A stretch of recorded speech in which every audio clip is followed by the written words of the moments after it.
So, today we're going to talk about the story of a deceptively simple element that just completely changed the world of mental health. It's a story about persistence, about a massive shift in how we treat illness, and really about getting countless lives back on track. All thanks to the incredible work of a Danish psychiatrist named Mogens Schou. But to really get why this was such a huge deal, we have to start with the human side of things. This quote, it's from Mary Lucilo, a patient advocate who lived through it. And her words, man, they just capture that feeling of complete hopelessness that defined this illness for so many people.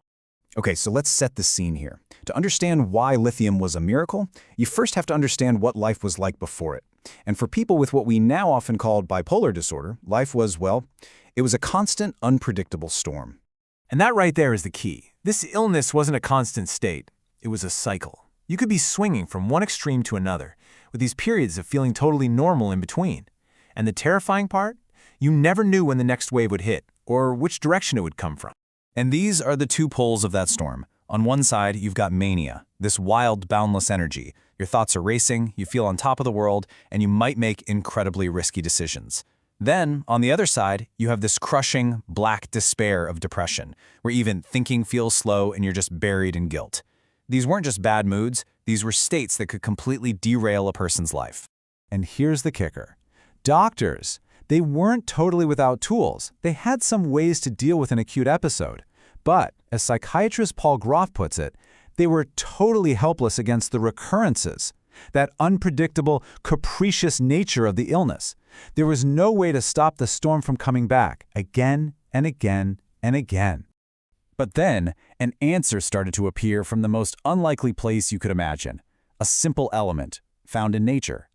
And this is where the story pivots, from this massive problem to the incredible solution that Mogens Schou championed. And this right here, this is the guy Schou put together. And what was so radical about it is that it wasn't just for other doctors. It was written for patients and their families. It was the culmination of decades of his work, all centered on one of the lightest metals on the periodic table, lithium.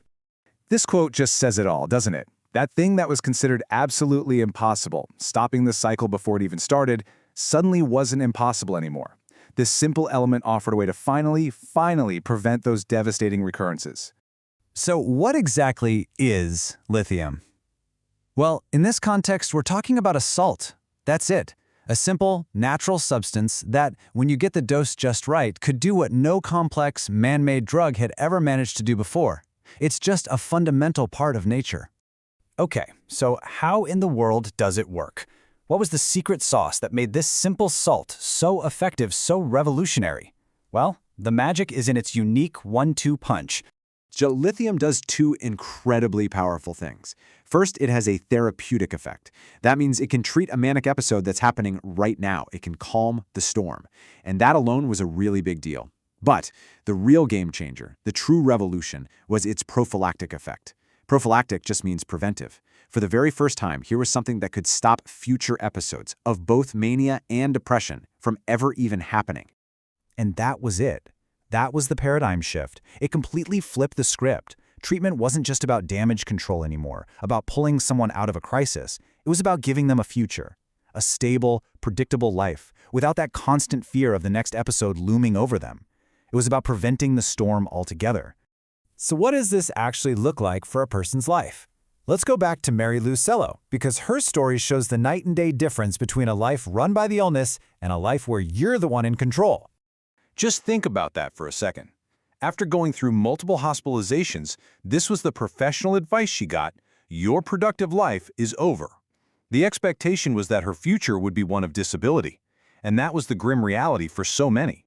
But look at the change after treatment. Lithium isn't some magic cure that makes the illness vanish. Instead, she calls it an insurance policy. It's a tool that she learned to use, to fine-tune. And that completely changes the dynamic, right? You go from being a victim of the illness to an active partner in your own health. And that's the bottom line. It doesn't get much clearer than that. This wasn't just about controlling symptoms. It was about giving people their lives back. The ability to have a career, to have relationships, to build a future. All the things the illness had stolen were suddenly possible again. But here's something that's absolutely crucial to understand. This new approach, it wasn't just about finding the right pill. Mogen Shao's entire philosophy was built on the idea of a partnership between the doctor and a patient who really understands what's going on. See, Xiao knew that for a treatment this powerful to work safely and effectively, the patient couldn't just be a passive bystander. They had to be an active, educated partner in their own care. That guide he wrote was meant to empower them, to give them the knowledge to manage side effects and to work with their doctors. And you know, in its own way, that idea was just as revolutionary as the lithium itself. And that brings us to this final, really profound question that Mogen Shou himself asked. If treatment allows a person to live a full life, completely free of episodes, are they still a patient? It's a question that really challenges how we think about illness and wellness. It leaves you wondering, when the storm is gone for good, what are you then?